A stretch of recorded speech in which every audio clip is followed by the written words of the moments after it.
New Zealand आज स्वर्ग से सुंदर है। क्यों? क्योंकि स्वर्ग में सब सुख हैं पर हरी कथा नहीं है, और वो हरी कथा आपने न्यूजीलैंड में करा के इसको स्वर्ग से भी अद्भुत किया। और ये बात सत्य है, स्वर्ग में सारे भोग हैं पर वहां कथा नहीं होती। न्यूजीलैंड को लोग कहते हैं बहुत सुंदर है, बहुत सुंदर है, पृथ्वी का स्वर्ग है ही, बहुत सुंदर है। 3 दिवसीय हरि चर्चा का उपहार हमको दिया है, उसके बदले में हम आपको क्या ही दे सकते हैं।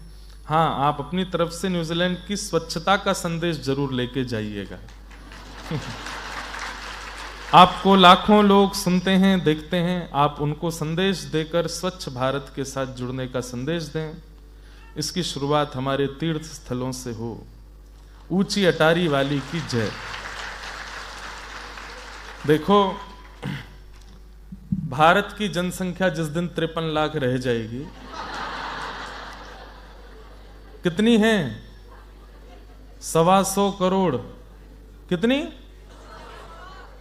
न्यूजीलैंड वाले अगर गिनती भी करें तो यहां के लोगों के हाथ में उंगलियां भी नहीं होंगी, इतने जितने भारत के लोग हैं। 125 करोड़ वाले जनसंख्या वाले भारत, और भारत का क्षेत्रफल कितना है? ऑस्ट्रेलिया 7 गुना बड़ा है भारत से। ऑस्ट्रेलिया की जनसंख्या भी कितनी है? कितनी? 2.5 करोड़। 2.5 करोड़, बताओ, दिल्ली की है इतनी तो। अकेले भारत की राजधानी की जनसंख्या होगी इतनी, और ज्यादा ही होगी इससे।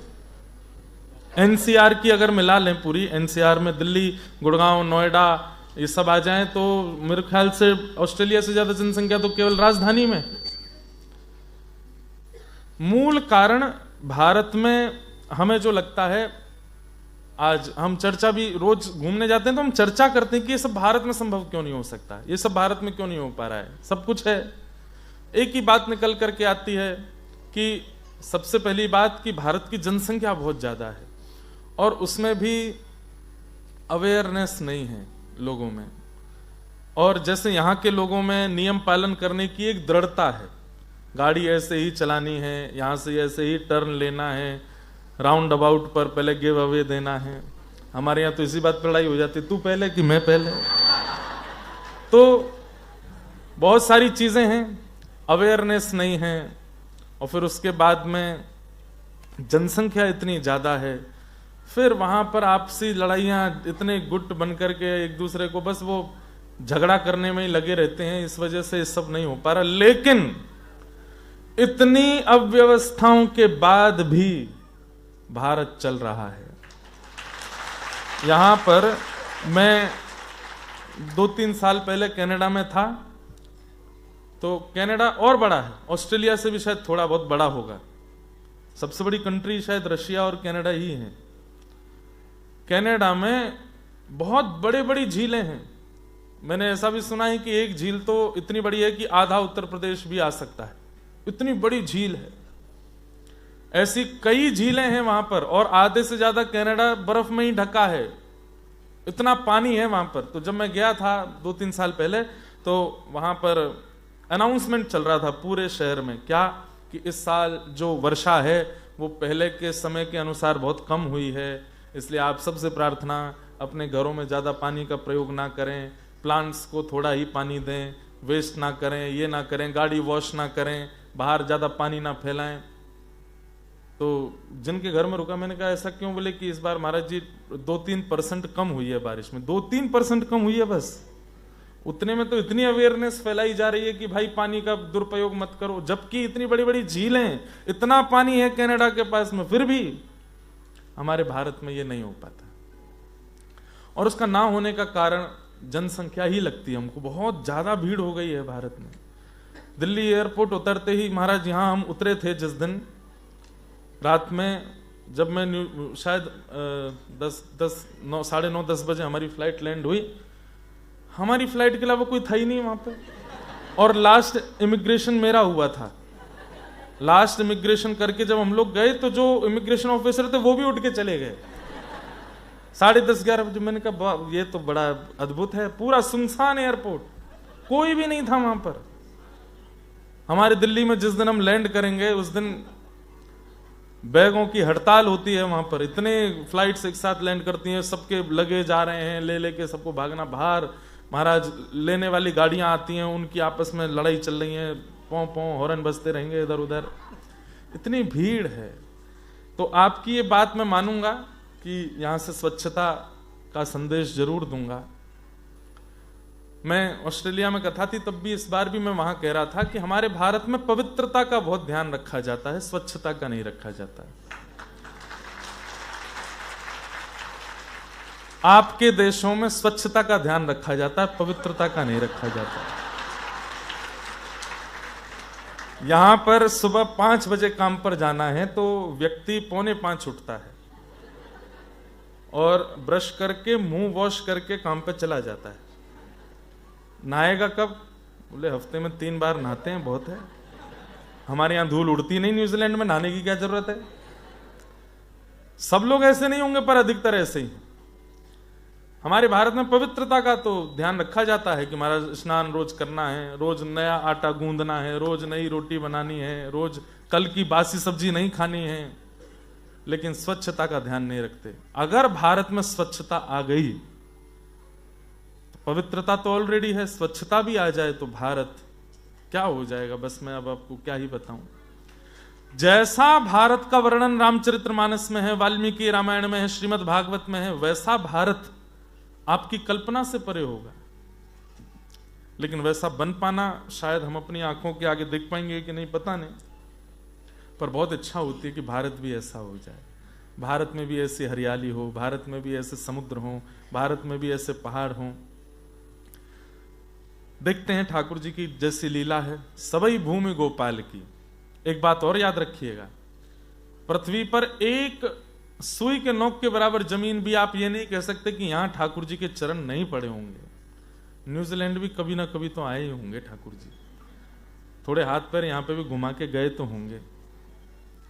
सबई भूमि गोपाल की, ये पूरी भूमि ठाकुर जी की है। और भक्तमालकार तो कहते हैं कि बड़ी प्रसिद्ध कथा है कि महादेव प्रणाम कर रहे थे एक भूमि को, तो पार्वती जी ने पूछा आप इधर प्रणाम क्यों कर रहे हो? तो महादेव बोले यहां पर कभी कथा हुई थी इसलिए ये भूमि पवित्र हो गई, मैं इसको प्रणाम करता हूं। तो पार्वती जी ने प्रणाम किया। थोड़ी आगे जाके महादेव ने फिर प्रणाम किया, तो पार्वती बोली यहां पर भी कथा हुई थी। तो महादेव कहते हैं यहां कथा हुई नहीं है, यहां कथा आगामी 4000 साल बाद होगी, इसलिए प्रणाम कर रहा हूं। आपने ताली तो बजाई, लेकिन समझ आई बात? बात क्या है कि महादेव चुनते हैं भूमि को कथा के लिए। वो जिस भूमि पर चरण रख देते हैं उस भूमि पर, चाहे वो ऑस्ट्रेलिया हो, न्यूजीलैंड हो, अमेरिका हो, कनाडा हो, जहां भी कथा हो रही है, समझो कि महादेव ने उस भूमि को चुना था, नहीं तो कथा हो नहीं सकती। तो सभी भूमि गोपाल की। अब आप इसको किसकी भूमि समझोगे? ये भी ठाकुर जी की भूमि है। तो आपका बहुत बहुत धन्यवाद, आपने हमको ये कहा कि आप यहाँ से स्वच्छता लेके जाएं और भारत में लोगों को जागरूक करें। निश्चित मैं कहूँगा कि आप भारत के सब लोग थोड़ा यहाँ कभी आने का अवसर मिले तो देखो कैसा स्वच्छ है न्यूजीलैंड, कितनी पवित्रता है, यहाँ की वायु कितनी पवित्र, पानी कितना पवित्र, वातावरण कितना शुद्ध, सब कुछ अच्छा है। ऐसा ही हमारे भारत में भी हो, मेरी आप सबसे प्रार्थना।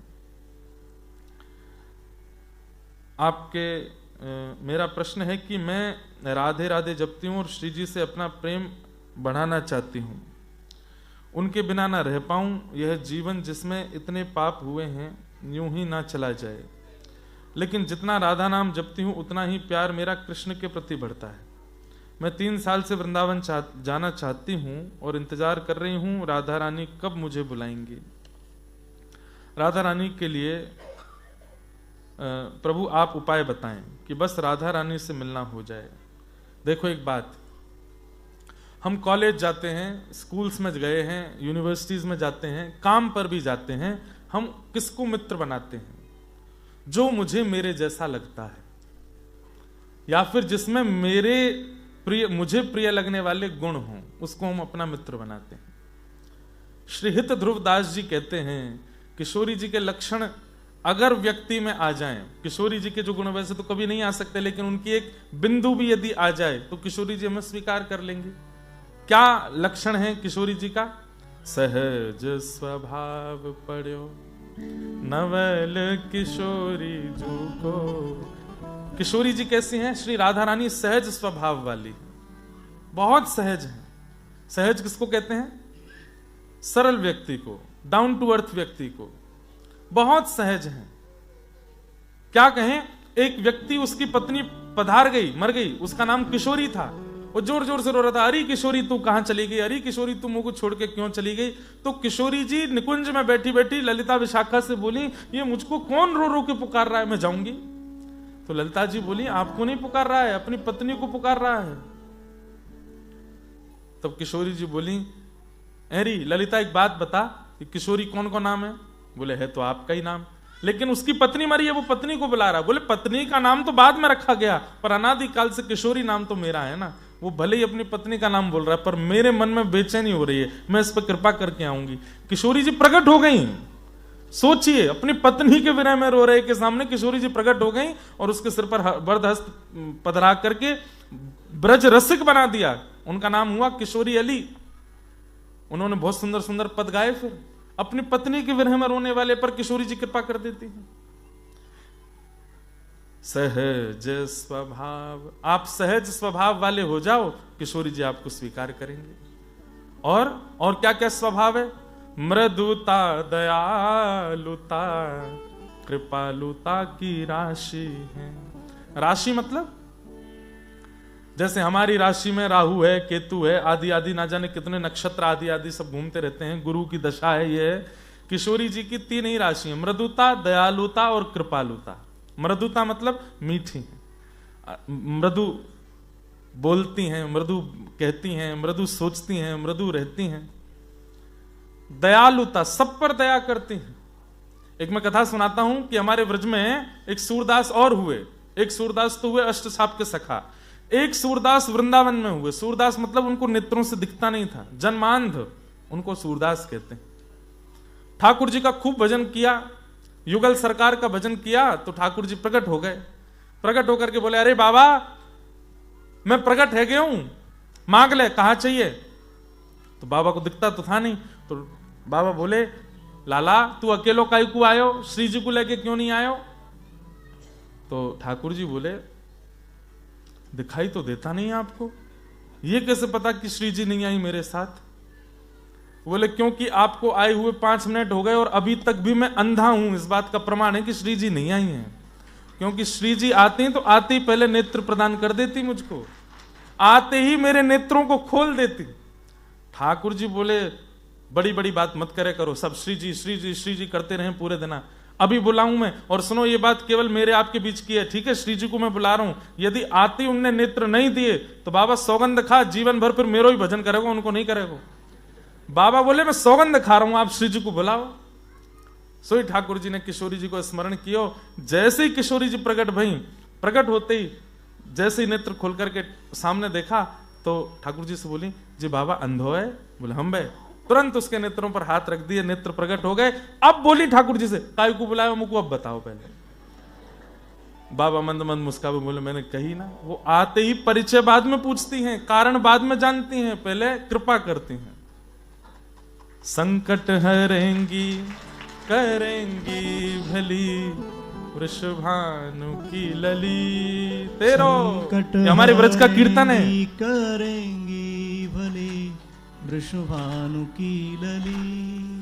बरसाने वारी तू मेरी सहाय, बरसाने वारी तू मेरी सहाय। दीन दुखिन को निज दर्श कराए, दीन दुखिन को निज दर्श कराए। अरे मोकू भी जानो तुम दीन दुखी, वृषभानु की लली। मोकू भी जानो तुम दीन दुखी, वृषभानु की लली। तेरो संकट हरेंगी करेंगी भली, वृषभानु की लली।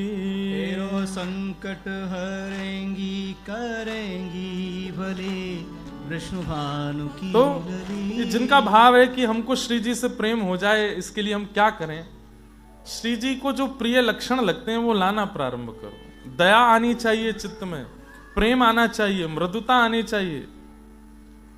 ये सब आपके चित्त में आएगा।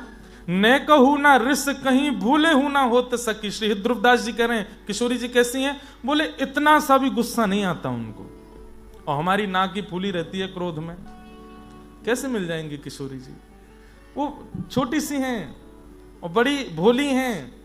कहीं आपने ये क्रोध, काम, लोभ, मोह इन सबके सहित किशोरी जी को बुलाओगे, ललिता विशाखा आने नहीं देंगे। किशोरी जी तो अभी भी तैयार बैठी हैं आपके पास आने के लिए, पर सहचरियां नहीं आने देती। अरे देखना ही रही हो श्री जी, कितनो क्रोध है आपके अंदर, कितनो लोभ है आपके अंदर। आप जाओगी अपने लोभ से, क्रोध से, आपको कष्ट देगो, नहीं जानो यहाँ के पास।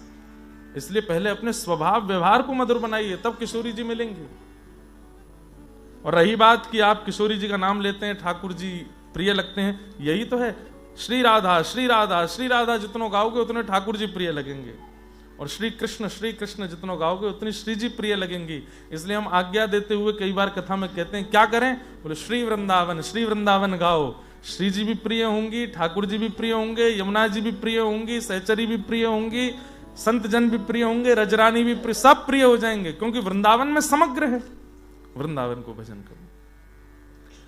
अगला किन्हीं ने कहा है जीते जी मोह कैसे कम हो सकता है? भैया जीते जी ही हो सकता है, मरे तो नहीं होगा। मर के किसका मोह खत्म होता है? ये क्या प्रश्न है कि जीते जी मोह कैसे जाए? मर के किसका मोह हो जाता है? मर के तो सबका ही चला जाता है भाई, चला गया।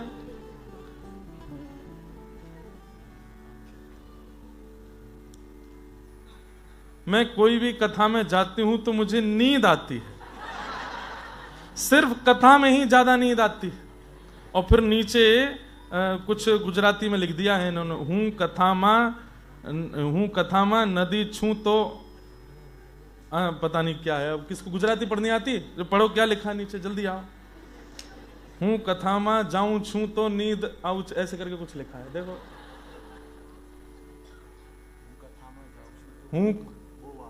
हूं कथा में जाऊं छू तो ऊंग बहु आऊ छे। वाह, मतलब वही नींद ना। वाह मैया। कुंभकर्ण की पत्नी का नाम है निद्रा देवी। सुनिए सुनिए, पूरी बात सुनिए। कुंभकर्ण की पत्नी का नाम है निद्रा देवी। तो जब भगवान श्री राम ने कुंभकर्ण का वध किया तो निद्रा देवी आकर के ठाकुर जी से, क्योंकि 6 महीने सोता था कुंभकर्ण, तो निद्रा देवी ने आकर के राम जी से कहा आपने मेरा सौभाग्य उजाड़ा है, मैं आपके वैकुंठ में ताला लगवाऊंगी। भगवान श्री राम बोले कैसे लगवाओगे? बोले कौन जाता वैकुंठ? बोले कथा सुनने वाले। तो बोले बस कथा में जाके जो बैठेंगे उन्हीं के सिर पर मैं मंडराती रहूंगी। आप कितनी भी सुंदर कथाएं करवा लीजिए, मैं उनको सुवा दिया करूंगी, ताकि वो सुन ही ना पाए, परिवर्तित हो ही ना पाए, वैकुंठ में ताला लग जाएगा। राम जी बोले कोई बात नहीं, आप अपना काम करना, पर कालांतर में ऐसे ऐसे व्यास होंगे, वो बीच बीच कथा में इतने सुंदर मधुर संकीर्तन गाया करेंगे कि सोने वालों की भी नींद खुल जाया करेगी। तो माता जी, ये जिनको ऊंघ आती है ऊंघ, जिनको नींद आती है बहुत ज्यादा कथा में, कोई बात नहीं, बिल्कुल फिक्र मत कीजिए, आप कथा में आके सोइए, हम कथा रूपी लोरी सुनाएंगे आपको। बताइए, घर में बिस्तर पे नहीं आती, इतनी व्यवस्था में नहीं आती, पर कथा में आ जाती।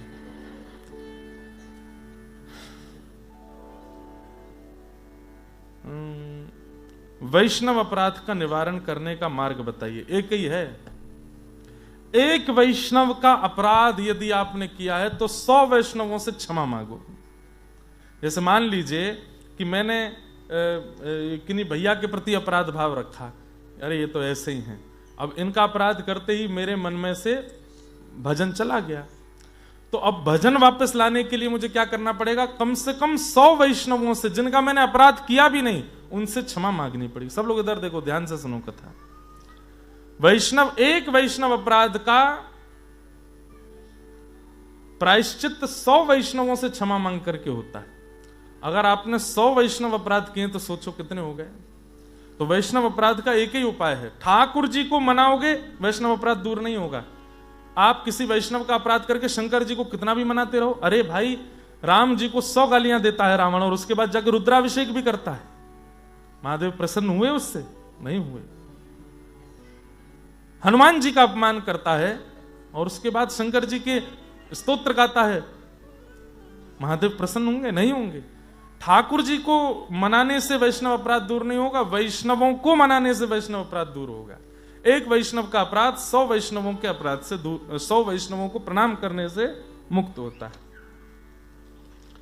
मेरा यह प्रश्न है कि हमारे घर के मंदिर में सभी देवी देवता विराजमान हैं। मेरी सास का कहना है कि कृष्ण के सिवा और सभी देवी देवता को लहसुन प्याज का भोग लगा सकते हैं, तो क्या यह सही है? कैसे कैसे प्रश्न आते हैं। इस बात का क्या तुक बनता है? महादेव को, देवी को और सबको तुम ऐसा, भाई वो सब वैष्णव हैं, किसी को भोग नहीं लगता है, किसी को भी भोग नहीं लगता है। इसलिए सासू माँ जी, आप ही अपनी जीभ पर कंट्रोल करो। जय Shri Hari Govind. I am 11 year old practicing Krishna भक्ति। वाह, पहले इनके लिए ताली बजाओ, 11 साल की हैं। I love all your bhajans. Can I request you to sing Jagannath Chakanan? Not even full, only 2-3 lines. Jagannath Chakanan, Jagannath Chakanan, नीला चलवरे तू न संभाले तो हमें कौन संभाले। ओ हरि तू न संभाले तो हमें कौन संभाले। ओ जगन्नाथ चकाने नीला चलवरे तू न संभाले तो हमें कौन संभाले। प्रभु तू न संभाले तो हमें कौन संभाले। मेरी ये नैया है अब तो तेरे हवाले, मेरी नैया है अब तो तेरे हवाले। मेरी ये नैया है सिर्फ तेरे हवाले। मेरी नैया है सिर्फ तेरे हवाले। ओ हमें तू न संभाले तो हमें कौन संभाले। हो तू न संभाले तो प्रभु कौन संभाले। हाँ, तू न संभाले तो हमें कौन संभाले। हो तू न संभाले तो प्रभु कौन संभाले। मेरे प्रभु जगन्नाथ जगन्नाथ चकानैन, जगन्नाथ जगन्नाथ चकानैन, नीला चलवरे तू न संभाले तो हमें कौन संभाले। हो तू न संभाले तो हमें कौन संभाले। हे तुम्हें छोड़ जाऊं अब मैं किसके दुआरे। तुम्हें छोड़ जाऊं अब मैं किसके दुआरे। तुम्हें छोड़ जाऊं अब मैं किसके दुआरे। तुम्हें छोड़ जाऊं अब मैं किसके दुआरे। ओ हमें तू न संभाले तो हमें कौन संभाले। हो तू न संभाले तो हरि कौन संभाले। हाँ, तू न संभाले तो हमें कौन संभाले।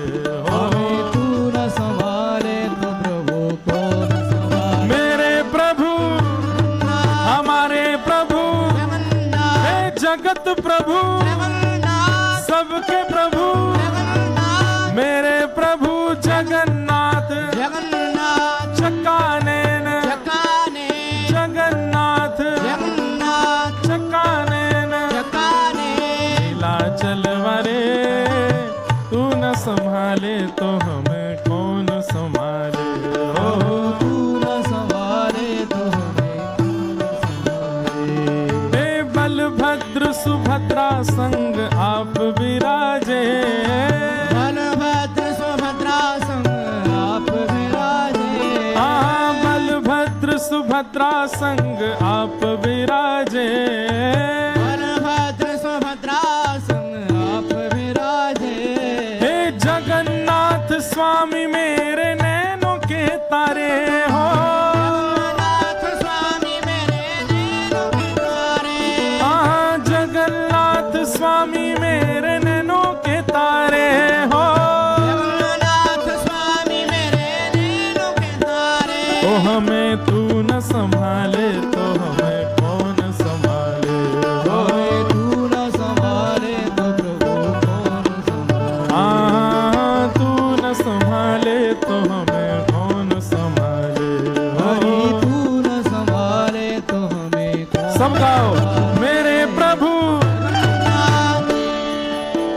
जो लोग खड़े हैं उनको तो बहुत बहुत बधाई, क्योंकि महाप्रभु जी बहुत जल्दी बुलाएंगे आपको जगन्नाथपुरी। और जो लोग बैठे हैं वो बैठे ही रहो, खड़े मत हो, लेकिन बैठे बैठे गाइए और ऐसे जगन्नाथ चकानैन गाओ भाव से। मेरे प्रभु हमारे प्रभु जगत प्रभु सबके प्रभु हमारे प्रभु तुम्हारे प्रभु हम सबके प्रभु हमारे प्रभु ओ प्यारे प्रभु मेरे प्रभु जगन्नाथ चकानैन जगन्नाथ चकानैन नीलाचल वारे तू न संभाले तो हमें कौन संभाले हो। तू न संभाले तो हमें कौन संभाले। हो तू न संभाले तो हमें कौन संभाले हो। तू न संभाले तो हमें कौन संभाले। हे तुम्हें छोड़ जाऊं अब मैं किसके दुआरे। तुम्हें छोड़ जाऊं अब मैं किसके दुआरे। हे दीन बंधु दया सिंधु नैनों के तारे।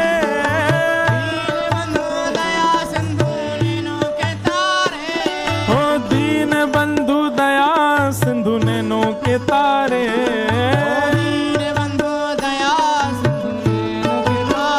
ओ हमें तू न संभाले तो हमें कौन संभाले हो।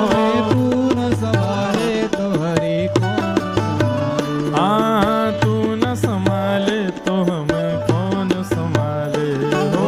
तू न संभाले तो हमें कौन संभाले। मेरे प्रभु मेरे प्रभु हमारे प्रभु मेरे प्रभु जगन्नाथ चकानैन जगन्नाथ चकानैन नीलाचल वारे तू न संभाले तो हमें कौन संभाले हो।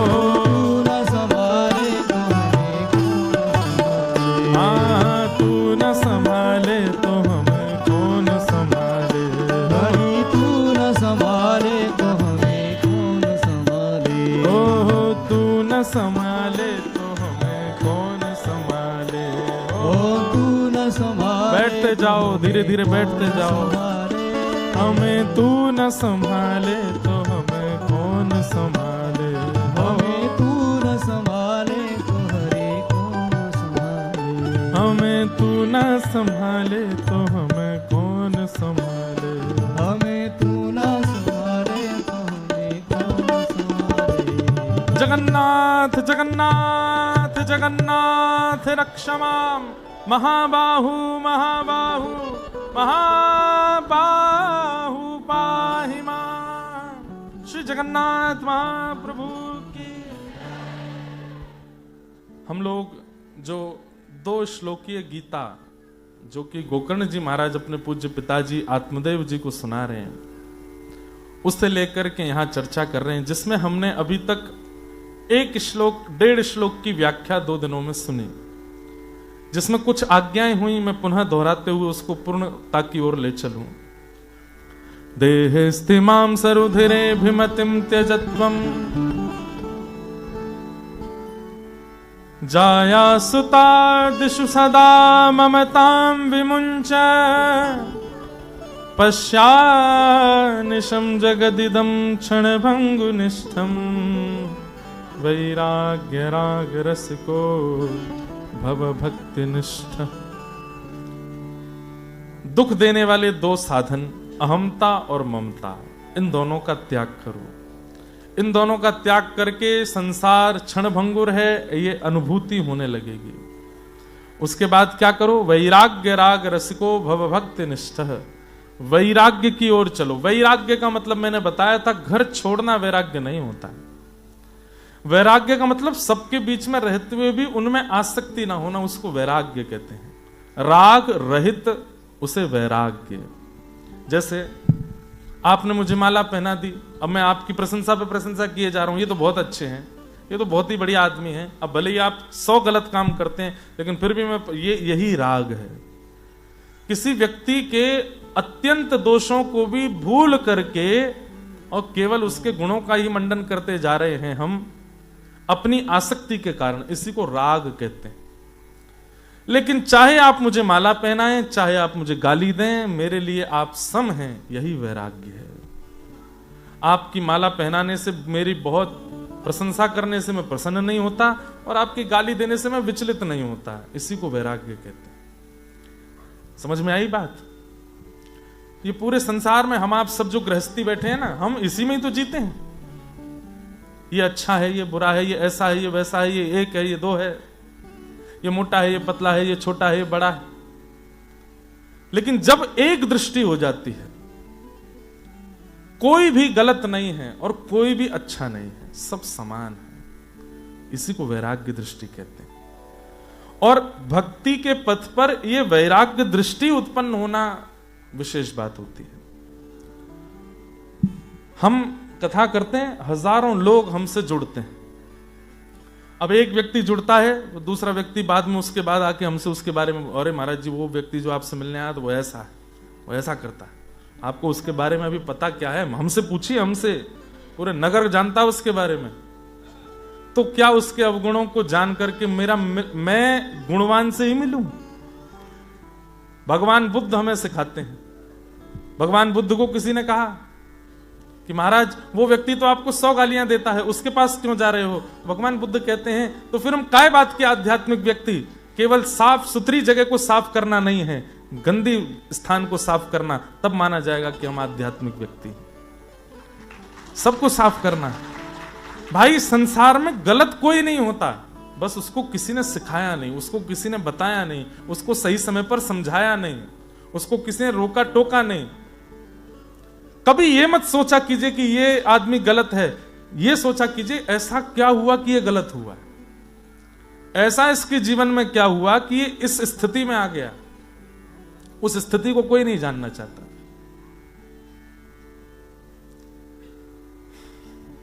और ये वैरागी व्यक्ति ही करता है।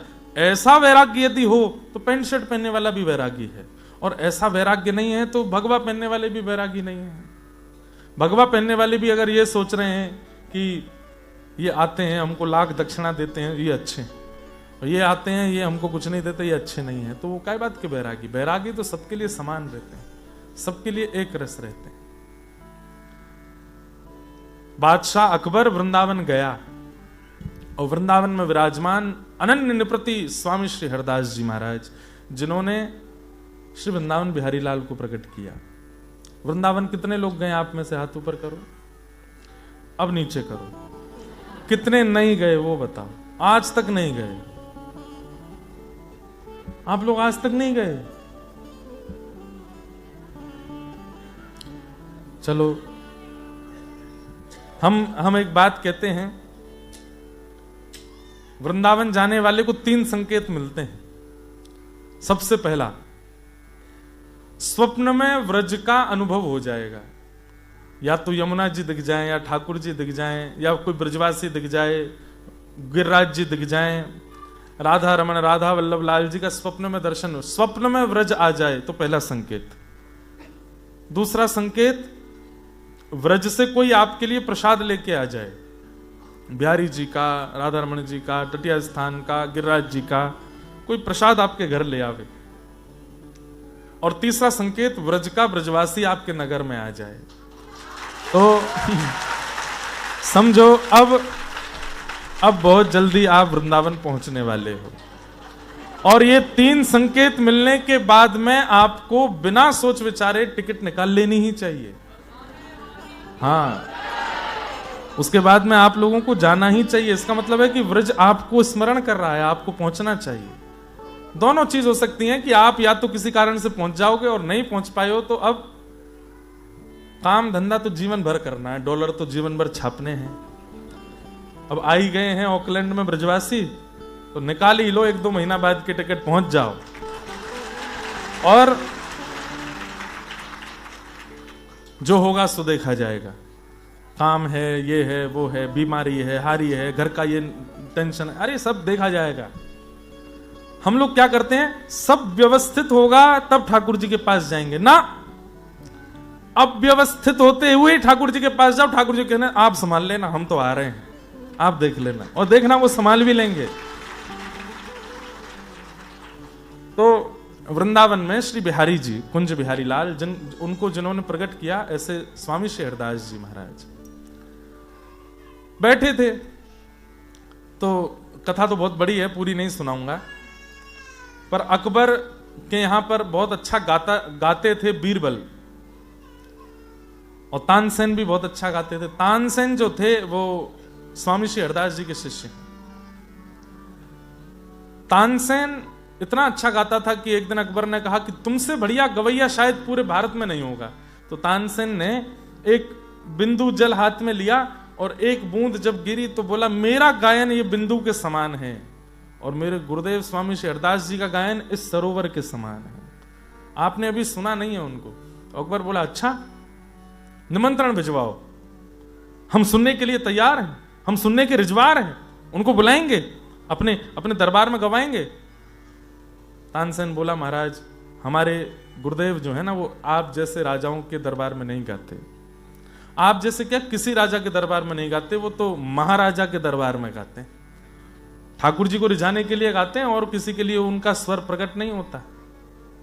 एक बात कहूं बंधु, मैं कहता भी हूं कथा में कि अपने गुण का प्रयोग व्यक्ति मनोरंजन के लिए करता है, जनरंजन के लिए करता है। किसी को गाना आता है, किसी को गाना आता है तो वो सबको रिझाने के लिए गाने लगता है कि लोग वाहवाही करें, लोग मुझे सुनकर के प्रेज करें, लोग मुझे सुनकर के लाइक करें, मुझे फॉलो करें, मेरे फॉलोअर्स हो जाएं। अपने गुण का प्रदर्शन करने लगते हैं हम लोग। कोई गाना जानता है तो गाने का प्रदर्शन, कोई नाचना जानता है तो नाचने का प्रदर्शन, कोई श्रृंगार करना जानता है तो श्रृंगार का प्रदर्शन, कोई भोजन बनाना जानता है तो उसका प्रदर्शन। आजकल तो ये बहुत ज्यादा हो गया है। पर हमारी एक बात माने, आप लोग जो यहां बैठे हैं, आप में से अगर किसी के पास कोई बहुत सुंदर गुण है, उस गुण को सबसे छुपाओ और केवल इनको बताओ। जैसे मानो गाना आता है, कुछ सुंदर स्वर है आपके पास, आप फिल्मी भी गा सकते हैं, आप गजल भी गा सकते हैं, आप सूफी भी गा सकते हैं, हम सब गा सकते हैं, हमको सब गाना आता भी है, लेकिन अधिकतर इनकी सेवा के राग पद ही गाते हैं। क्यों? अपने गुण का प्रयोग इनको रिझाने में करो, वो भक्ति का सर्वोत्कृष्ट एक स्वरूप है। अपना गुण खोजिए, क्या आता है आपको ऐसा जिससे लोग खिंचे चले आते हैं आपके पास, उसको लोगों के लिए करना बंद कर दो, इनके लिए करना प्रारंभ कर दो। मैं कितने भक्तों के प्रमाण दे सकता हूं जिन्होंने अपने गुण से इनको रिझा के प्राप्त किया।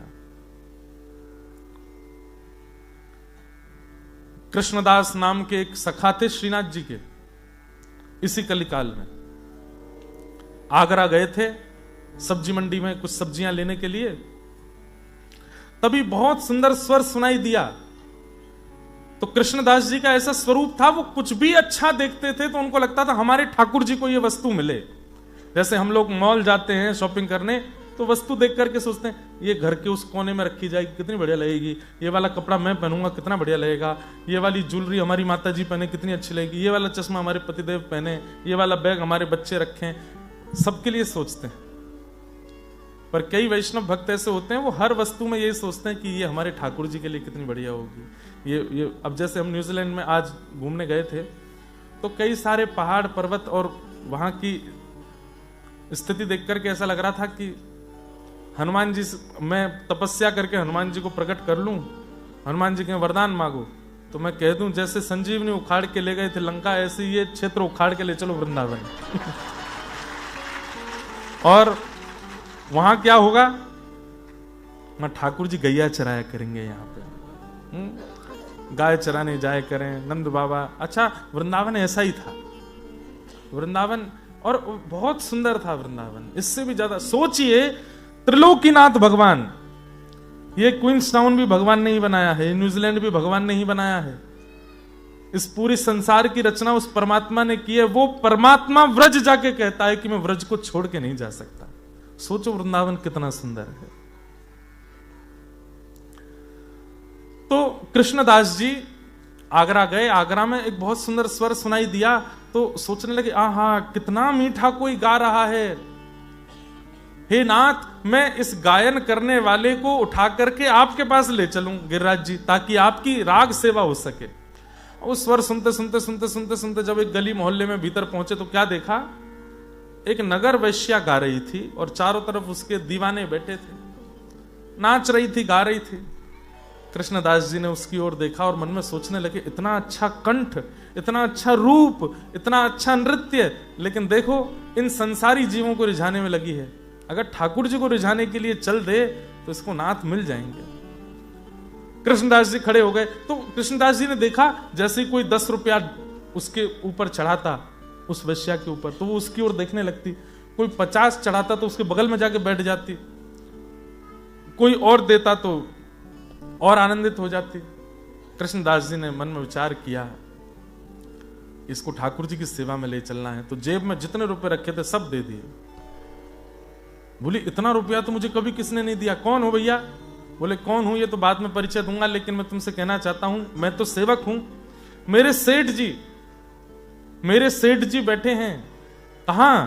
बोले ब्रजमंडल में, गोवर्धन में। तुम उनके लिए उनके दरबार में नृत्य करने चलोगी? उस वैश्या ने कहा, अरे सेवक जब इतना दे रहा है तो सेठ तो जाने कितना देगा। उसको क्या पता थी सेठ कौन है। सज धज के श्रृंगार करके गोवर्धन पहुंची। जैसे ही श्रीनाथ जी के मंदिर में सामने खड़ी हुई, अभी टेरा आया हुआ था, पर्दा था, ठाकुर जी का भोग हो रहा है। कृष्णदास जी से पूछते कहां है सेठ जी? बोले यही है, बस अभी रुको, तुम तैयारी रखो, जैसी दर्शन मिले कुछ गाना, नृत्य करके दिखाना। उसको लगा कोई व्यक्ति होगा, कोई सेठ होगा, मोटे पेट वाला, विचित्र से अदा में बैठा होगा, पैसा लुटाएगा, पान खा रखा होगा। लेकिन जैसे ही टेरा हटा, आहा, कमल नयन घनश्याम मनोहर, कमल नयन घनश्याम मनोहर। आहा, कमल जैसे जिनके कटाक्ष नेत्र हैं, जो नीचे की ओर देख रहे हैं। एक भुजा ऊपर है जिस पर गिरिराज धारण किए हैं और दूसरी भुजा कमर पर धारण की हुई है।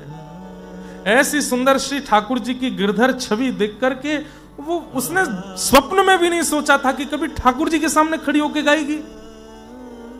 आज अपने मन में विचार करने लगी, मैंने बचपन से आज तक केवल इन संसार के झूठे, पापी, कामी लोगों के लिए गाया।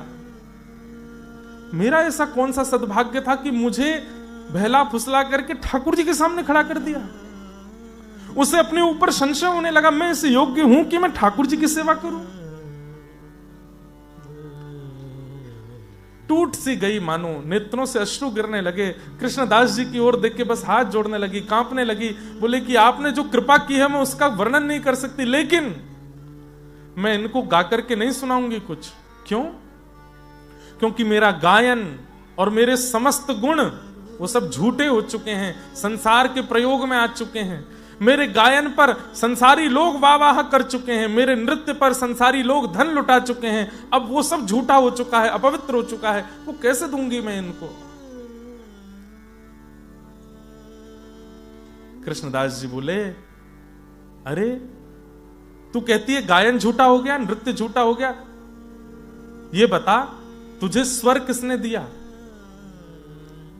वैश्या कहती है, स्वर मां ने, पिता ने। बोले ना, परमात्मा ने। माता पिता के तो कई बालक ऐसे भी होते हैं जो बोल ही नहीं पाते।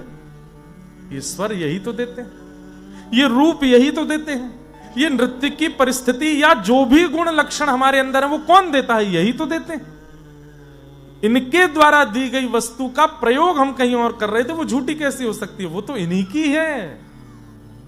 अब चिंता मत कर, आज समय है, आज तक तो संसार के लिए रिझाया गया, आज इनको रिझा। और तब वह वैश्या कहती है, मेरा कंठ अवरुद्ध है, मैं गा नहीं पाऊंगी, मेरे मन के भाव आप गा दीजिए। और तब कृष्णदास जी पद गाते हैं, बहुत सुंदर पद है बंधु, मुझे बहुत प्रिय है, मेरे साथ गाना। वो वैश्या ठाकुर जी के सन्मुख खड़े होकर गा रही है, मेरो मन गिरधर छवि पे अटक्यो, मेरो मन गिरधर छवि पे अटक्यो, मेरो मन गिरधर छवि पे अटक्यो, मेरो मन गिरधर छवि पे अटक्यो। ओ ललित त्रिभंगी चाल पे चल के, ललित त्रिभंगी चाल पे चल के। बंधुओं, ललित त्रिभंगी किसको कहते हैं? ठाकुर जी के 3 अंग टेढ़े हैं। टेढ़े नहीं है, वो जानबूझ के टेढ़े करके रखते हैं। पहले दोनों चरण, दूसरा कमर और तीसरा मुखमंडल। इसलिए ठाकुर जी को त्रिभंगी कहते हैं। 3 प्रकार, 3 अंग जिनके भंग हैं। और उसमें ठाकुर जी चलते कैसे? एक चरण इधर, एक चरण इधर, टेढ़े मेढ़े चरण चलते हैं।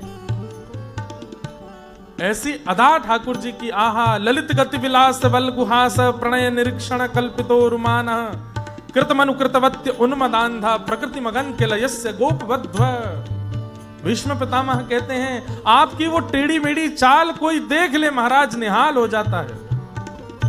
ललित त्रिभंगी चाल पे चल के, ललित त्रिभंगी चाल पे चल के। चिबुक चारु गड़ी ठट क्यों,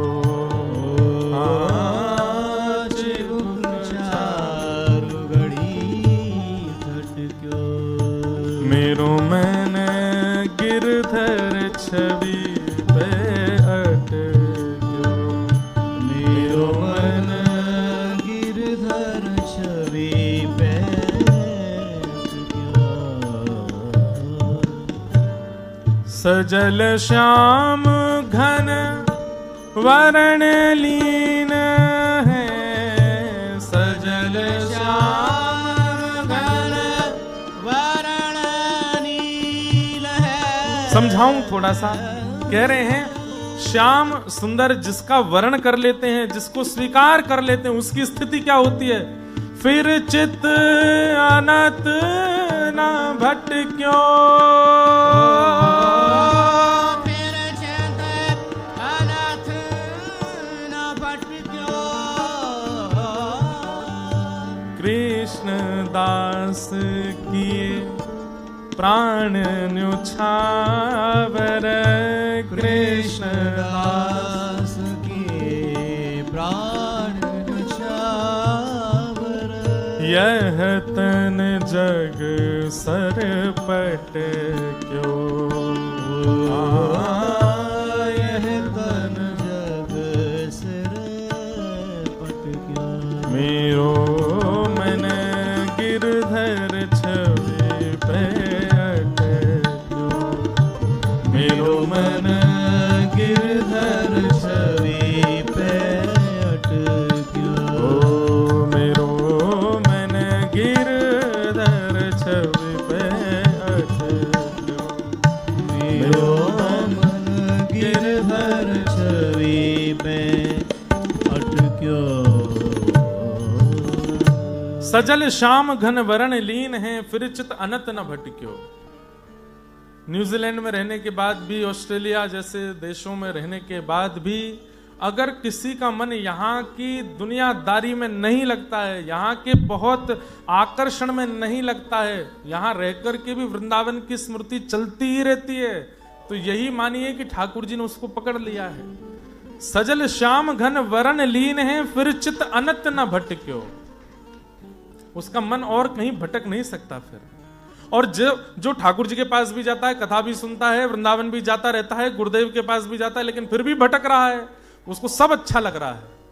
बाहर का सब देखना भी अच्छा लग रहा है, सब पहनना भी अच्छा लग रहा है, दुनियादारी भी अच्छी लग रही है, सारे छल कपट काम क्रोध सब बढ़िया लग रहे हैं, वो सब भी कर रहा है जो संसारी विषय भोग हैं। तो समझो ठाकुर जी ने उसको अभी तक स्वीकार नहीं किया, क्योंकि वे स्वीकार करें तो फिर चित अनत न भटक्यो।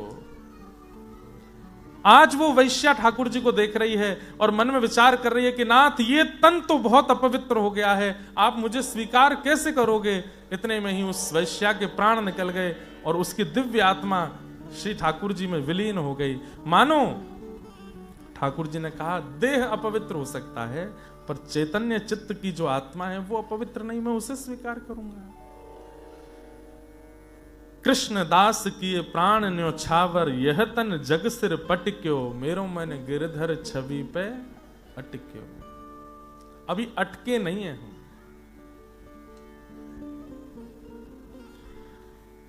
तो मैं स्वामी श्री हरदास जी की बात कर रहा था। स्वामी श्री हरदास जी महाराज वो दुनिया के आगे नहीं गाते। बादशाह अकबर ने कहा अब तो तुमने मुझसे कह दिया है तानसेन, अब मेरे मन में इच्छा हो रही है, मुझे सुनना है उनको। सब लोग ध्यान से सुनो। तो तानसेन बोले एक ही तरीका है। बोले क्या? मैं अपने गुरुदेव को महीने में एक बार प्रणाम करने जाता हूं और महीने भर का रियाज सुनाता हूं। रियाज मतलब जो संगीतकार प्रैक्टिस करते हैं, तो मैं अपने गुरुदेव को जाके सुनाता हूं। तो उसमें एक चीज हो सकती है। बोले क्या? आप मेरे सेवक बन के चलो, मेरे तंबूरा उठा के बजाने वाले बन के चलो तो स्वामी जी का स्वर सुन सकते हो। तो अकबर इतना रिजवार था कि वो बोला कि मैं तुम्हारा सेवक बनने को तैयार हूं पर मुझे स्वामी जी का स्वर सुनना है। और अकबर सेवक बन करके वृंदावन आया। आगे आगे तानसेन चल रहे हैं और पीछे उनका झोला पकड़ करके अकबर चल रहा है। स्वामी जी को सुनने के लिए निधिवन में आए। तानसेन ने पहले ही कह दिया था सुनो, चाहे जो करना पर गुरुदेव की वाणी सुन के वाह वाह मत करना, तुम अपनी राजागिरी नहीं छोड़ते हो। कोई गाता है तुरंत कहते वाह वाह वाह वाह, ये गुरुदेव के आगे मत कर देना, नहीं तो बहुत नाराज हो जाएंगे।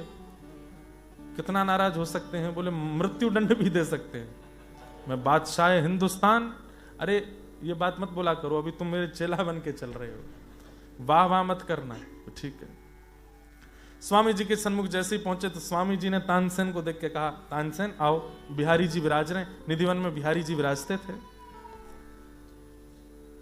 कुछ सुनाओ ठाकुर जी को, ठाकुर जी को कुछ गा के सुनाओ। तो तानसेन कुछ गाने लगे। एक तानसेन का पद भी है, बहुत सुंदर है, लेकिन अब मैं ढूंढूंगा फिर गाना मुश्किल होगा, नहीं तो बहुत अच्छा पद है। तानसेन ने पद गाया और पद में जानबूझ करके गलती की, ताकि क्योंकि सीधे नहीं कह सकते कि गुरुदेव आप कुछ गा के सुनाओ। गलती करूंगा तो सुधार करने के लिए गुरुदेव फिर कुछ गाएंगे तो ये सुन लेगा। तानसेन गाने लगे। गाते गाते जैसी गलती की तो स्वामी जी के नेत्र थोड़ी बहुत चढ़ गई। बोले क्या कर रहे हो? गुरुदेव अभ्यास नहीं हो पा रहा है, आप ठीक कर दीजिए। स्वामी जी बोले हम सब समझ रहे हैं, हमारा स्वर सुनना चाहते हो, सीधा बताओ। गुरुदेव कुछ सुनाइए ना। आहा, स्वामी श्री हरदास जी महाराज ने जैसे वीणा हाथ में लेकर के स्वर छेड़ा है, जैसे ही अलाप लिया है, व्रज की रज झंकार करने लगी। आकाश में पावन ऋतु सुगंधित हो गई। सूर्य जो बहुत टिमटिमा रहे थे एक बादल की ओट में चले गए। सारे वृक्ष वल्लरियों पर बैठे पक्षी बिल्कुल शांत हो गए। पवन भी चल रही है तो इस प्रकार चल रही है कि कहीं शोर ना हो। पूरा वातावरण बिल्कुल शांत हो गया, मानो सब स्वामी जी को सुनने के लिए प्रकट हो गए हों।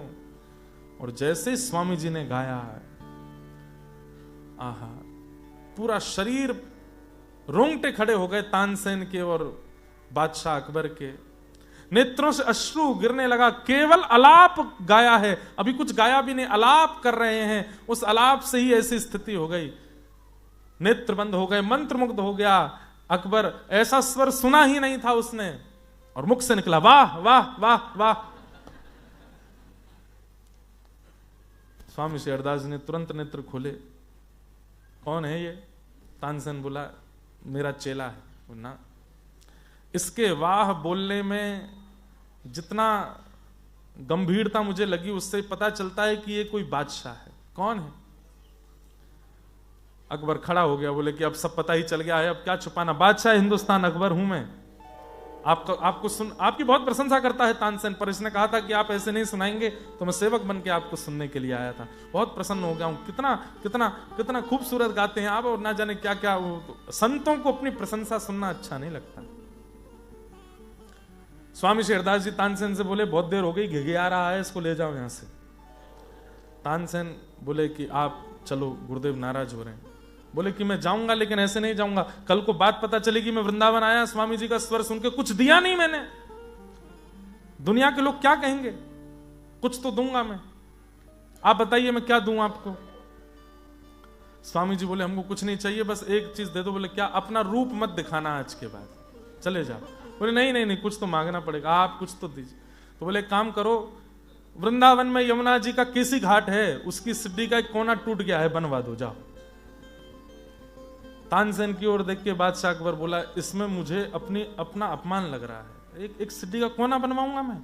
तानसेन बोला आपके हाथ जोड़ता हूं, आप चलो जल्दी, नहीं गुरुदेव मुझे भी भगा देंगे, चलो दिखाओ मुझे कहां है वो कोना। एक सिड्डी का टूटा हुआ कोना देख करके अकबर गया वापस दिल्ली, जाके अपने मंत्रियों से कहा वृंदावन चले जाना, वहां पर किसी घाट का एक कोना टूटा, उसको बनवा दो। 6 महीने बाद अकबर को खबर मिलती है कि अकबर की जो इकोनॉमी थी वो डाउन हो गई। तो अपने सब मंत्री आदि और सब जो उस समय उसके सब देखा कि उसको बोले कहां जा रहा है इतना पैसा। बोले महाराज आपने कहा था वृंदावन में एक वो सिड्डी टूट गई है, उसका कोना बनवाने के लिए, वो कोना बनने में नहीं आ रहा है, उसी में ही हमारी सारी संपत्ति जा रही है। अकबर समझ गया, बोले कि मैं बहुत बड़ा बादशाह अपने आप को ऐसा समझता हूं, लेकिन मैं भूल गया था वे महापुरुष हैं। तब स्वामी जी के चरणों में जाकर के प्रणाम किया, बोले कि भगवान मुझे लगता था कि ये छोटी सी सेवा मैं कैसे करूंगा, लेकिन आप बहुत बड़ी कृपा भगवान, अब बस ये नाक रगड़ के कहने आया हूं कि वो सिड्डी का कोना मैं बनवा नहीं पाऊंगा। स्वामी जी हरदास जी बोले वृंदावन को प्रणाम करो, और ये वृंदावन है, ये किशोरी जी के हस्त कमल से बना हुआ है, तू क्या बनाएगा इसको।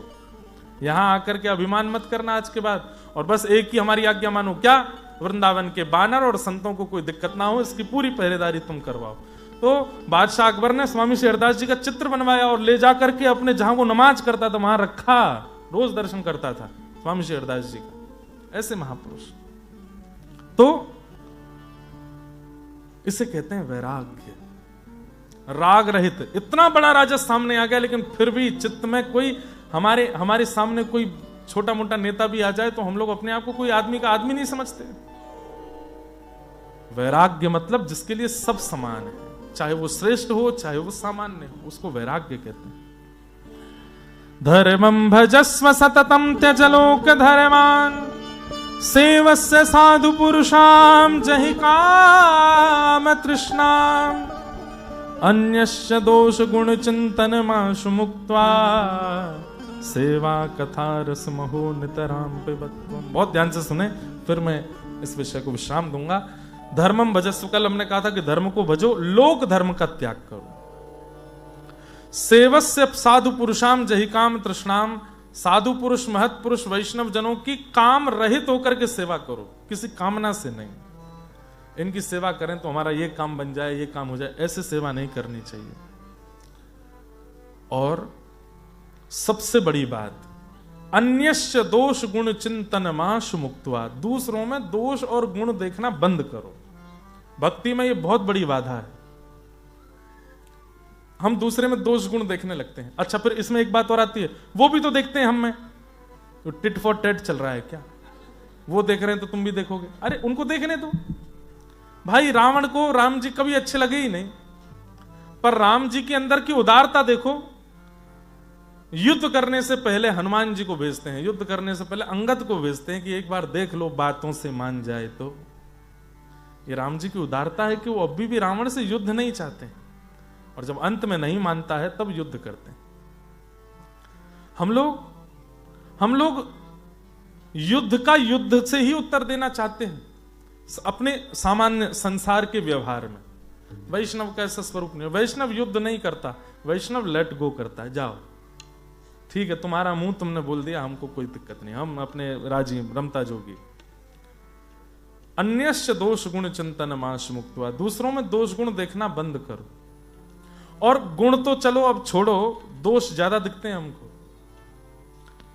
मैं अभी सिडनी की कथा में भी बोल रहा था, अपने बगल वालों को देखना, एक बार देखो, अभी जो आपके बगल में बैठे हैं एक बार उनको देखो,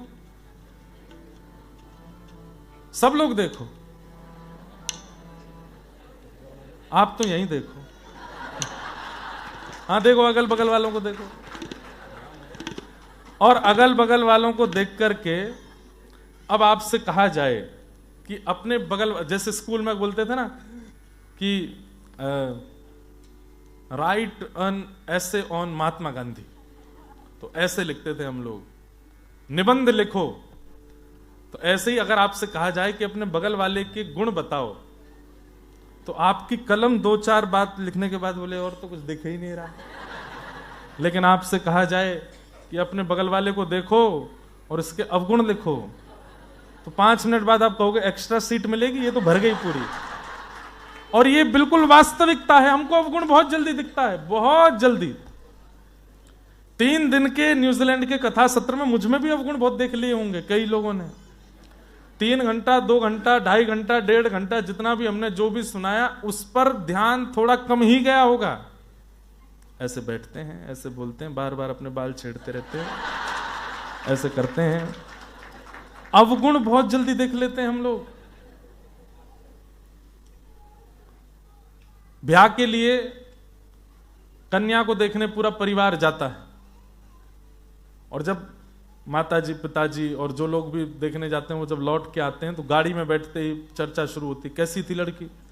तो अच्छी है पर थोड़ी सी मेरे को नकचड़ी सी लगी। एक बार में आपको कैसे पता चल गया? पहली बार मिले, उसकी मां 20 साल से देख रही थी, उसको नहीं पता चला कि उसकी बेटी नकचड़ी है? आपको कैसे पता चल गया?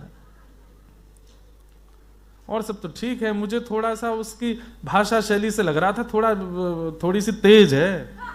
कैसे इतनी जल्दी अवगुण कैसे देख लेते हैं? ये हमारी स्थिति है, ये हमारी मन की स्थिति है, ये स्तर है हमारा, ये पैरामीटर है हमारा कि हम अवगुण ही देखना जानते हैं। पर भक्ति पथ का पथिक वही जो महागुणहीन व्यक्ति में भी कोई गुण देख ले, इसमें ये अच्छाई है, इसका ये गुण है, इसके अंदर ये सद्गुण है। अन्यश्च दोष गुण चिंतन मांस मुक्ता, इससे आपका स्वभाव, आप जितना दूसरे में अवगुण देखेंगे आपको लगता है कि आपने उसका अवगुण ढूंढ निकाला, नहीं, आप अपने भजन का प्रभाव खत्म करते हैं, आप अपनी पॉजिटिविटी खत्म करते हैं, नेगेटिव होते चले जाते हैं। इसलिए ना किसी के अवगुण देखिए, और कोई आपको दूसरे के अवगुण बतावे तो एक कान से सुनो, दूसरे निकालो, उठ के चले जाओ। सबसे ज्यादा जो माइंड में पॉजिटिविटी नष्ट होती है वो दूसरों में अवगुण देखने से ही होती है। सब में गुण देखो, सबके अंदर गुण दर्शन करो। गुण दर्शन, अन्यश्च दोष गुण चिंतन मांस मुक्त्वा। श्री भक्तिमती मीराबाई का स्वरूप था कि वो हर व्यक्ति को देख के उसमें गुण देख लेती थी। कोई सांवला है तो उसको कहती तुम कितने भाग्यशाली हो, वो कहते क्यों? तुम्हारा रंग कितना सौभाग्यशाली है। अरे मेरा ब्याह नहीं हो रहा, आप कह रही हो कि मेरा रंग कितना अच्छा, इसी रंग के कारण ब्याह। मीराबाई कहती वो सब छोड़ो, कृष्ण ने किसी रूप में तो तुमको वर्ण किया, अपना रंग तुमको दिया। कोई छोटा है तो उसको कहते हैं कि तुम कितने भाग्यशाली हो, क्यों? वामन भगवान जैसे दिखते हो। कोई भयंकर क्रोध ही आ जाता है तो मीराबाई कहती हैं कि आहा, नरसिंह भगवान का दर्शन हो रहा है आपके अंदर। कोई बहुत शांत है, सौम्य है, बोलता ही नहीं है, जय हो मेरे राघव जी, आपको प्रणाम। मीराबाई का ये सहज स्वभाव था, वो लोगों को ऐसे ही संबोधित करती थी ठाकुर जी के नाम से। उसके गुण को देख के ठाकुर जी से जोड़ती, क्योंकि संसार में कोई भी व्यक्ति ऐसा नहीं है जो किसी भगवान के एक रूप से न मिलता हो। 24 अवतारों में से कोई ना कोई अवतार है जो हमारे अंदर है, और मीराबाई उसको देख लेती थी, ढूंढ लेती थी। मीराबाई का इस स्वभाव था। अन्यश्च दोष गुण चिंतन मांस मुक्त्वा, दूसरों में दोष मत देखो। वैसे यहां तो यह भी कहा जा रहा है कि दोष मत देखो, और बहुत गुण देख करके उससे प्रभावित भी मत हो। हाँ, गुण देखना चाहिए, पर गुण देख करके उसी में आसक्ति हो जाए, उसी से प्रभावित हो जाए, उसी में लग जाए, तो फिर भजन कब करोगे? हाँ ठीक है, सब में गुण देखो, सब अच्छे हैं, सब प्रिय हैं, सब बढ़िया हैं, लेकिन दोष मत देखो। अन्यश्च दोष गुण चिंतन मांस मुक्त्वा। अब यहां पर एक बात और कहते हैं कि व्यक्ति अहमता ममता शून्य हो जाता है, व्यक्ति धर्म को भजने लगता है, व्यक्ति संसार की नीरसता समझ जाता है, व्यक्ति वैराग्य में आ जाता है, सब कुछ कर लेता है, लेकिन दूसरे में दोष देखने वाला लक्षण उसका बहुत मुश्किल से जा पाता है। एक प्रकार से समझ लीजिए भक्ति मार्ग में यही वैतरणी है। अगर इसे पार कर लिया आपने, दूसरों में दोष देखना आपका बंद हो गया, तो आप सर्वोत्कृष्ट शिखर पर पहुंच जाएंगे, ठाकुर जी के बहुत समीप पहुंच जाएंगे। क्योंकि ठाकुर जी भी तो दोष नहीं देखते, ठाकुर जी भी सब में गुण ही गुण देखते हैं। एक बार कल विठोबा की चर्चा हुई, विठोराया हमारे विठल भगवान के एक भक्त हुए, उनका नाम था त्रिलोचन दास। क्या नाम था? त्रिलोचन दास। त्रिलोचन दास जी के कोई संतान नहीं थी। 35 वर्ष, 40 वर्ष, 50, 60 वर्ष के हो गए पति पत्नी। अब बोले अब तो ठाकुर जी की शायद यही इच्छा है कि हमारे संतान ना हो। कोई बात नहीं देवी, अब इतना धन कमाया, इसका क्या करें? तो दोनों पति पत्नी ने एक अन्न क्षेत्र खोल दिया। अन्न क्षेत्र जानते हैं? कोई भी आओ, दर्शनार्थी तीर्थ यात्रा करने वाले आओ, बैठ के प्रसादी पाओ। दोनों पति पत्नी सेवा करते थे, पत्नी बनाती थी और ये परोसते थे। तो एक संत, 10 संत, 20 संत, 100 संत, 200 संत इनके यहां आने लगे। अन्न क्षेत्र चलता था पंढरपुर में। बूढ़ा बुजुर्ग शरीर हो गया दोनों का, लेकिन सेवा खूब भाव से करते थे संतों की। तो एक दिन दोनों पति पत्नी पंडरीनाथ भगवान का दर्शन करने गए और विठल भगवान से बोले, हे विठल, आपने हमको पुत्र तो नहीं दिया, आपकी इच्छा, लेकिन एक सेवक ऐसा दे दो जो हमारी ये संत सेवा में सहायता कर सके, क्योंकि हमसे होता नहीं है, अब शरीर वृद्ध हो गया है। आप ही कृपा करके कोई ऐसा सेवक दे दो हमको जो इन संतों की सेवा कर सके, थोड़ा भोजन भी बना लिया करे, परोस भी लिया करे। बंधुओं, गौ ब्राह्मण संत सेवा की कामना से ठाकुर जी से कुछ मांगोगे ना, ठाकुर जी खुद ही आएंगे। और इस बात का प्रमाण श्रीमद् भागवत है। इसीलिए जिनके संतान नहीं होती, मैं उनसे निवेदन करता हूं कि ठाकुर जी से ये मत कहो कि हमको पुत्र दे दो, पुत्री दे दो। ये कहो खूब संतों की सेवा करने वाला, गैयाओं की सेवा करने वाला, व्रज की सेवा करने वाला एक पुत्र आ जाए। फिर पुत्र नहीं आएगा, ठाकुर जी ही आएंगे। क्योंकि ठाकुर जी कहें कि भाई नंद बाबा क्या मांगते थे, हमारे नंद यशोदा क्या मांगते थे? गौ ब्राह्मण संत सेवक, गौ ब्राह्मण संत प्रतिपालक, एक संतान हमारे घर में जन्म ले, विष्णु आराधनार्थाय। तो भगवान बोले कि फिर तो मैं ही आऊंगा और किसी को नहीं भेजूंगा। जन्म लिए देवकी के यहां, लेकिन आ गए नंद बाबा के यहां। क्यों? गौ ब्राह्मण संतों की सेवा के लिए सेवक मांगा है, तो मुझसे अच्छा कोई नहीं। तो त्रिलोचन दास जी अपनी पत्नी के साथ गए, विठल भगवान से बोले कि एक सेवक दे दो, और निवेदन करके आ गए। ठाकुर जी बोले मैं ही आऊंगा। अगले दिन महाराज एक छोटा सा बालक सिर पर बढ़िया स्वाफा बांध करके और एक गले में एक माल जनेऊ पहने, ऊंची सी धोती, मटमैली सी धोती, ज्यादा शुद्ध पवित्र सी नहीं है, लेकिन नेत्रों में बड़ा आकर्षण है, गाल बड़े सुंदर हैं और आकर्षक रूप है, लेकिन देखने में लगता है कि कोई दीनहीन बालक है, शायद माता पिता होंगे भी नहीं इनके। द्वार पर आके खड़े हो गए और त्रिलोचन दास जी से बोले, अरे कोई है? अरे मैं आयो हूं, मुझको कछु सेवा चाहिए, आप जो कहेंगे सब करनो आवे मुंह पे, आप जल्दी से उन्हें मुझको कछु बताए दो। त्रिलोचन दास जी अपनी पत्नी के साथ रसोई में बना रहे थे, शाम को संत आएंगे सबको पवाना। तो बोले कौन बोल रहा है? उठ करके दोनों गए तो देखा द्वार पर एक सेवक खड़ा है, एक झोला टांग रखा है, सिर पर स्वापी है, गले में एक माला है, ऊंची ऊंची धोती। आहा, बहुत ध्यान से सुनना। त्रिलोचन जी बोले, आओ बालक, कहां से आए हो? बोले संसार में सब कहां से आते हैं, किसी का कुछ पता थोड़ी है, मेरा भी नहीं पता मैं कहां से आया। त्रिलोचन जी पत्नी को देखें कितनी ऊंची बात करता है। अच्छा, नाम क्या है तुम्हारा? मेरा नाम अंतर्यामी। अंतर्यामी नाम है? बोले हाँ। माता पिता कौन है तुम्हारे? हमारे कोई माता पिता नहीं, हम सबके माता पिता हैं। झूठ नहीं बोल रहे हैं ठाकुर जी, बिल्कुल सत्य बोल रहे हैं। और वो त्रिलोचन जी कह रहे, वाह बड़ी चाटुकारी बात करते हो, केवल बात बनाना आता है कि कुछ काम वाम भी आता है? अरे आप कहिए तो सही, क्या करना है? संत सेवा, गौ सेवा, वैष्णव सेवा, भक्त सेवा, इसको छोड़ करके और कुछ मत कराना, ये सब कर लूंगा।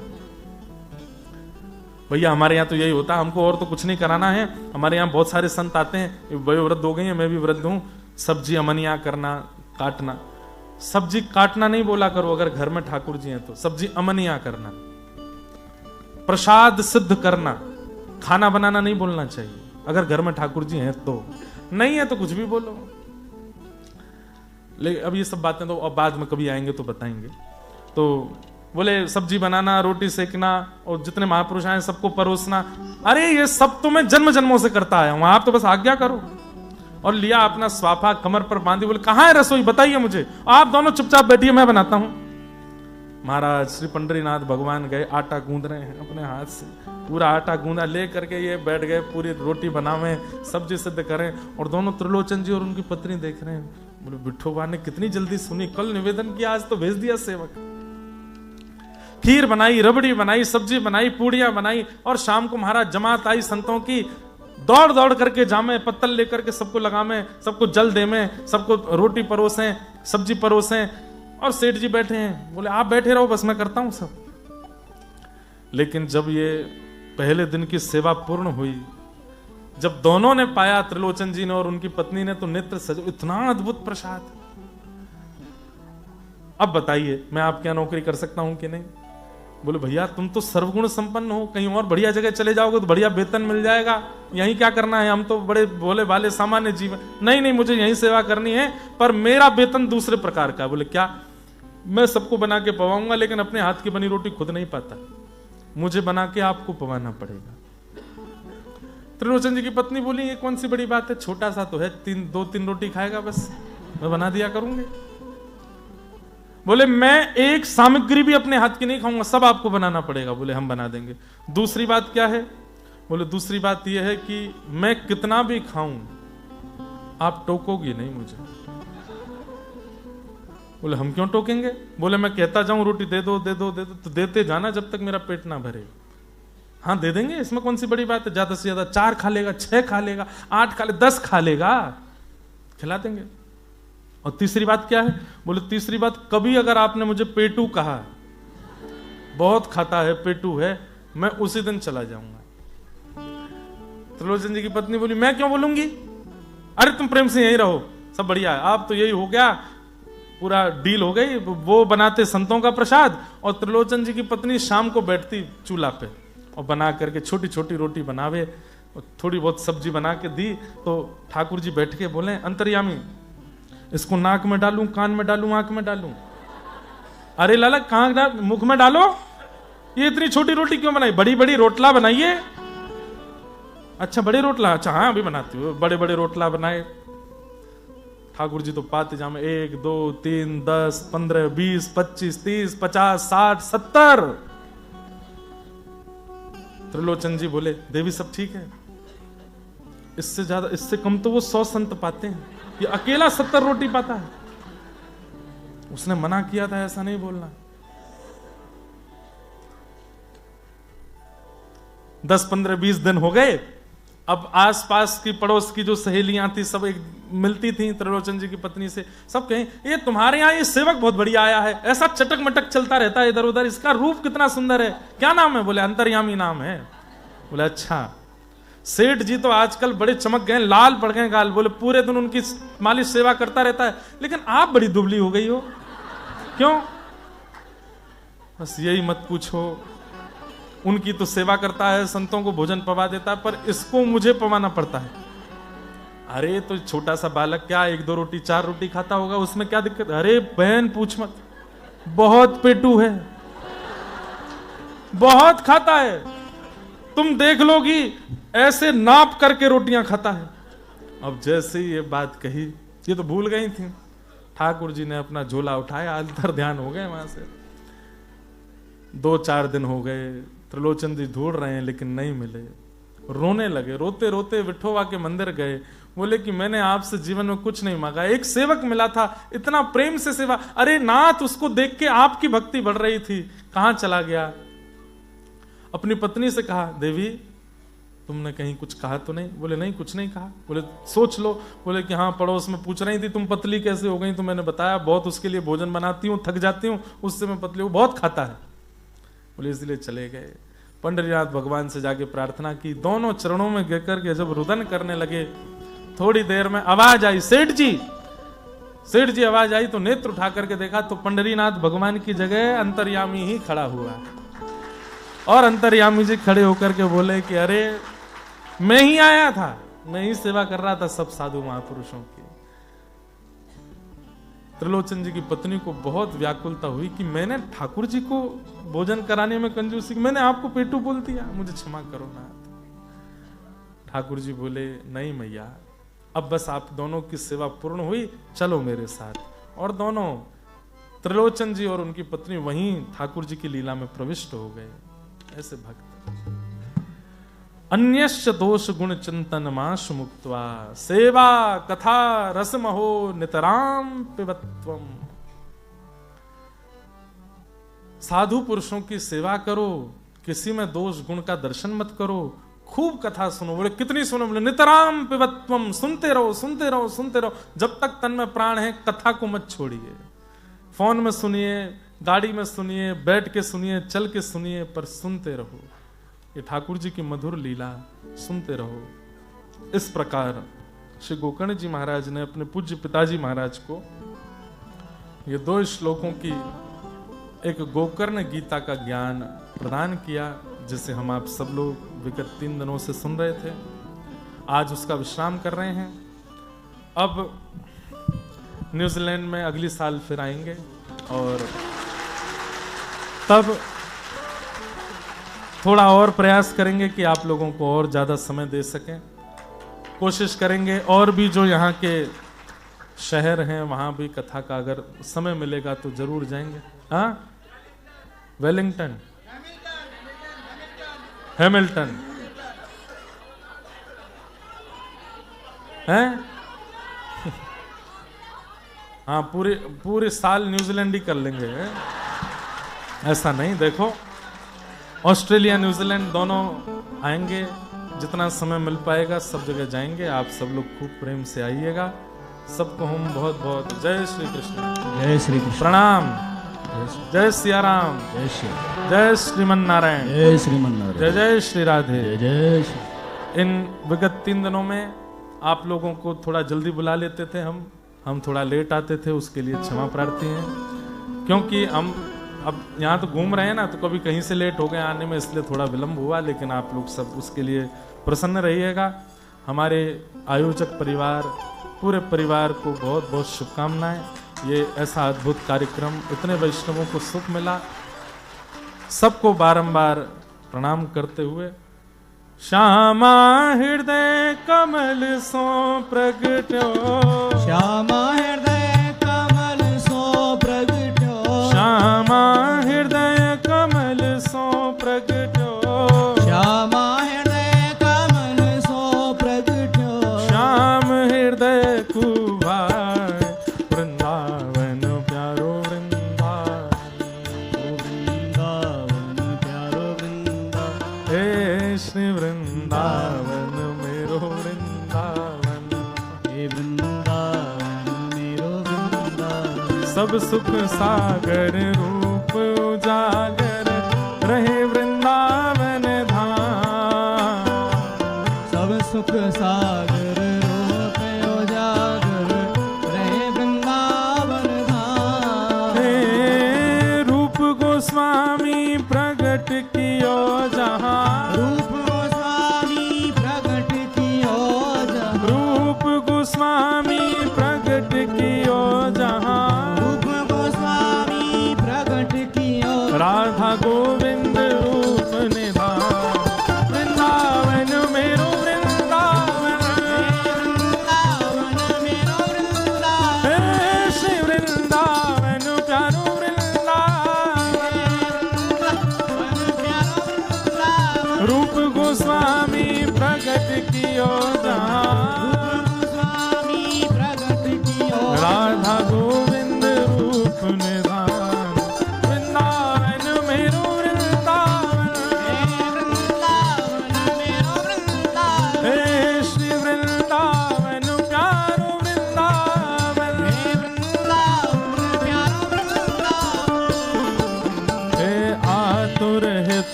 चतुर हित हरिवंश पुकारो, राधा राधा नाम।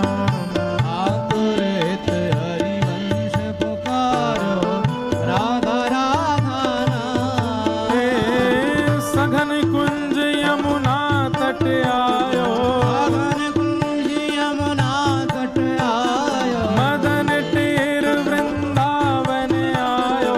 मदन टेर बुझाओ ठाके प्यारो राधा वल्लभ लाल, वृंदावन मेरो वृंदावन, वृंदावन प्यारा वृंदावन। हे श्री वृंदावन मेरो वृंदावन।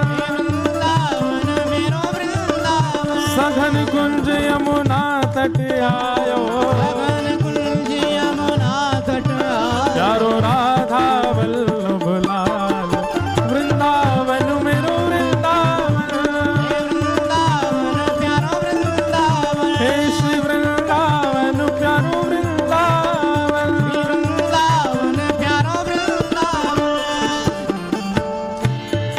हे भुवन चतुर्दश की सुंदरता, निधिवन करत बिहार। भुवन चतुर्दश की सुंदरता, निधिवन करत बिहार। हाँ प्यारो निधिवन करत बिहार। प्यारो निधिवन करत बिहार। हे श्यामा प्यारी कुंज बिहारी, श्यामा प्यारी कुंज बिहारी। हे श्यामा प्यारी बांके बिहारी। श्यामा प्यारी बांके बिहारी। और जय जय श्री हरिदास, वृंदावन मेरो वृंदावन। वृंदावन प्यारा वृंदावन। हे श्री वृंदावन प्यारो वृंदावन। वृंदावन प्यारा वृंदावन। श्यामा प्यारी कुंज बिहारी। श्यामा प्यारी कुंज बिहारी। ओ श्यामा प्यारी कुंज बिहारी, जय जय श्री हरिदास दुलारी। श्यामा प्यारी कुंज बिहारी। जय जय श्री हरिदास दुलारी। जय जय श्री हरिदास दुलारी। श्यामा प्यारी कुंज बिहारी। जय जय श्री हरिदास दुलारी। श्यामा प्यारी कुंज बिहारी। श्यामा प्यारी कुंज बिहारी। जय जय श्री हरिदास दुलारी। श्यामा प्यारी कुंज बिहारी। जय जय श्री हरिदास दुलारी। श्यामा प्यारी कुंज बिहारी। श्यामा प्यारी कुंज बिहारी। और जय जय श्री हरिदास, वृंदावन मेरो वृंदावन। वृंदावन प्यारा वृंदावन। हे श्री वृंदावन प्यारो वृंदावन। वृंदावन प्यारा वृंदावन। श्री गोपाल भट्ट झुकी हृदय वेदना, प्रगट्यो शालिग्राम। श्री गोपाल भट्ट झुकी हृदय वेदना, प्रगट्यो शालिग्राम। हे रूप सुधा को खान हमारो, रूप सुधा को खान हमारो। वृंदावन में सब ते न्यारो। वृंदावन में सब ते न्यारो।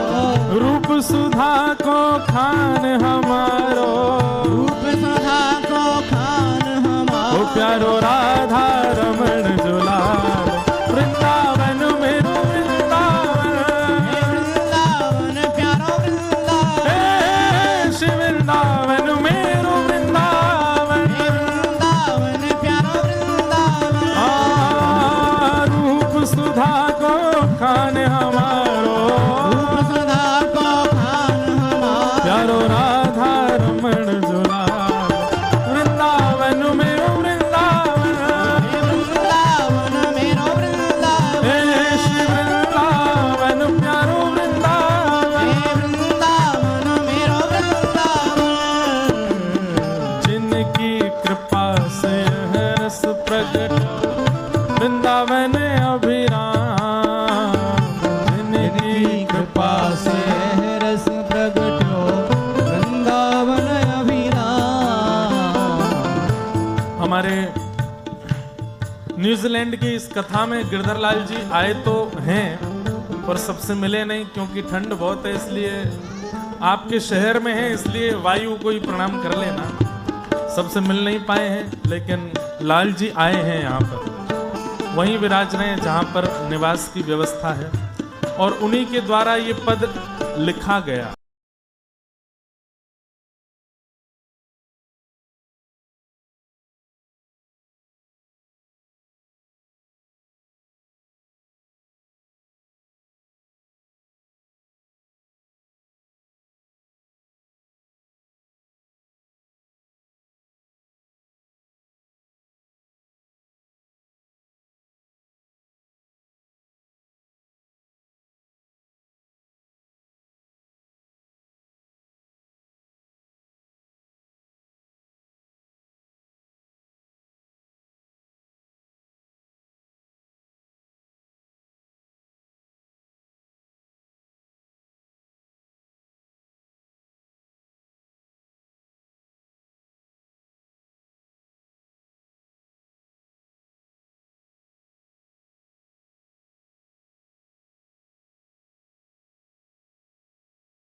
हमारो गिरधर लाल वृंदावन मेरो वृंदावन, वृंदावन मेरो वृंदावन, ओ श्री वृंदावन प्यारो वृंदावन, वृंदावन प्यारो वृंदावन।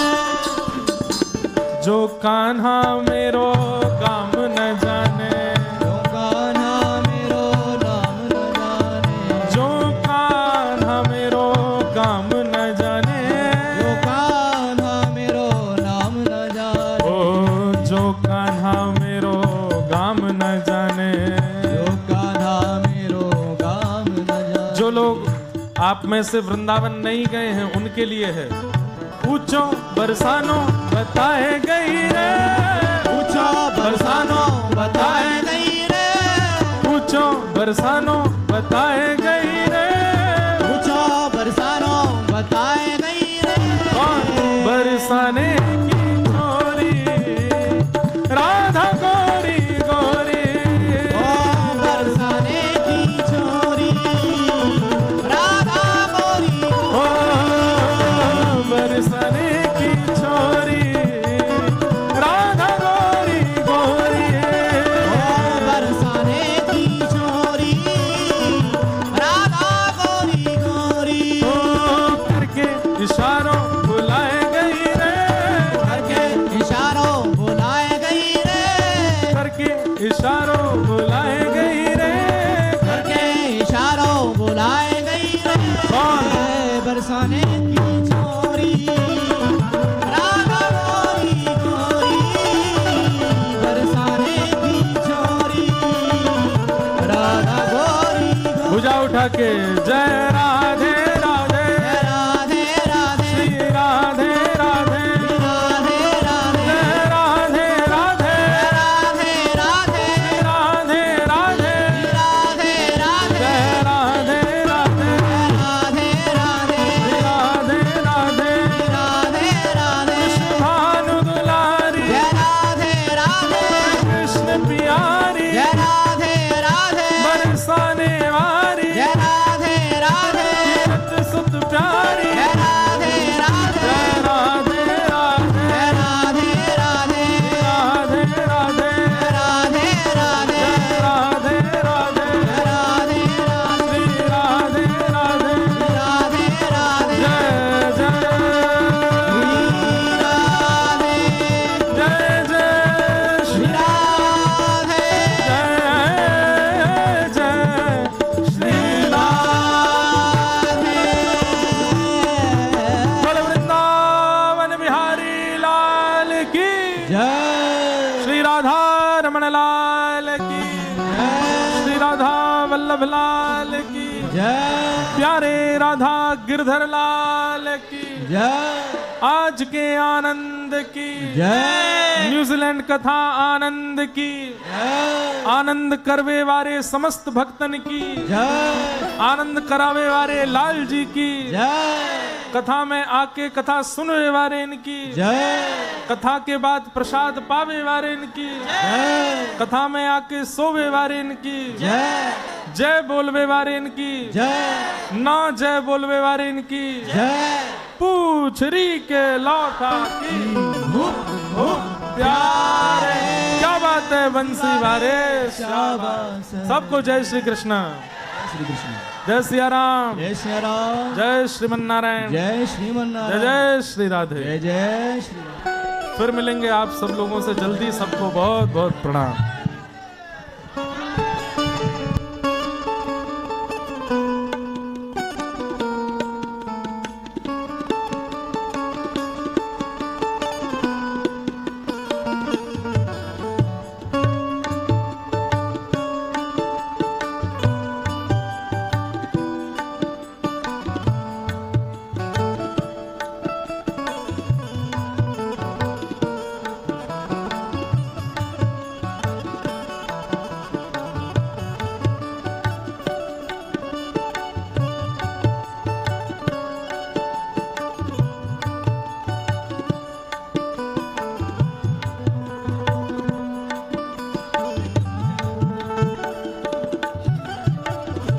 आरती बाल कृष्ण की जय, अपनो जन्म सफल कर लीजय। श्री यशोदा को परम दुलारो बा